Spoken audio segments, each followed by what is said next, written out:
Alright, what's up YouTube? This is Brian from Team Widge. I'm going to be doing a discussion on the tech cards in my Mermail deck. It's not going to be very long. We're just going to do one video for one card, so it'll only be like a minute or two.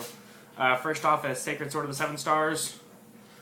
A lot of people hate this card. I think the card's broke as shit. Dragons play 3, but that's not why I play it.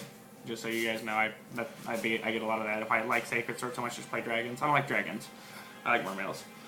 So what Sacred does for the deck. If you open these 2 cards, you essentially pot of greed.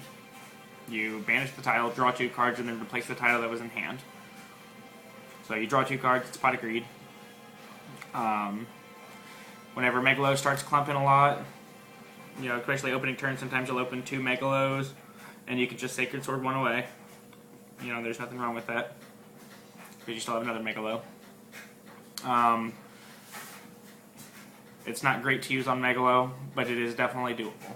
I did it a couple of times, and it worked out really well for me. But Teus and Title are the 2 that you really want to Sacred Sword if you have the opportunity. Like I said, pot of greed on this one. And then you have Teus. Teus is the more combo-oriented one. You have your Teus in hand along with your Sacred Sword. So you have that in hand. And then you have one of these 4 cards.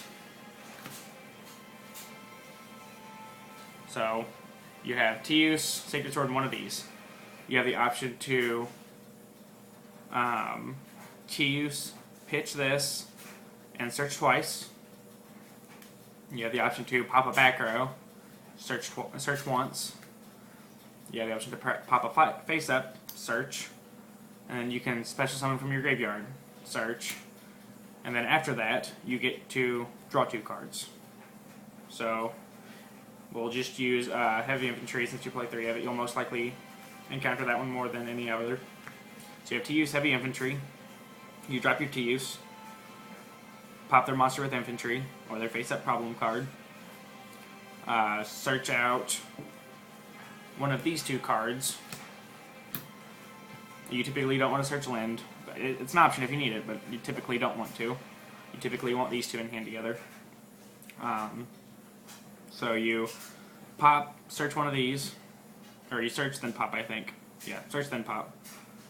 So you go 1 out of hand, or you go 2 out of hand to put 1 on field. So you went 2 out of hand to put 1 on the field. Then you pop that, or you discarded that to pop a card on your opponent's side of the field. So right there you break even. You went 1 out of hand to go 1 on field, and then 1 out of hand to pop a card. So you broke an even there. And then you get a search of one of these 2 guys, which is a +1. Okay, so now you're 1 card up.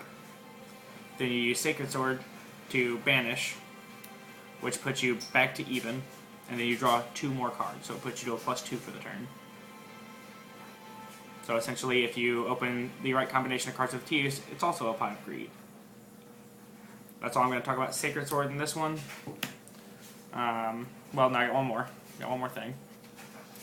For those of you who are like, oh, well, it could be really dead. Well, I also play Regeki Break. This makes excellent pitch fodder for Regeki Break if this is just dead. If you have a Regeki Break set, and you top deck one of these for the loss, flip the break, pitch this to pop their card to buy yourself another turn. Worst case scenario. Alright, so it's not that bad. You can just set it for MST buffs. You know, you set it. Your opponent's gonna trip on it because I think it's a sphere, so they in-phase MST, and you're like, okay, you killed my Sacred Sword. Good job. But that's all for Sacred Sword. This is Ryan from Team Widge, and I'm out.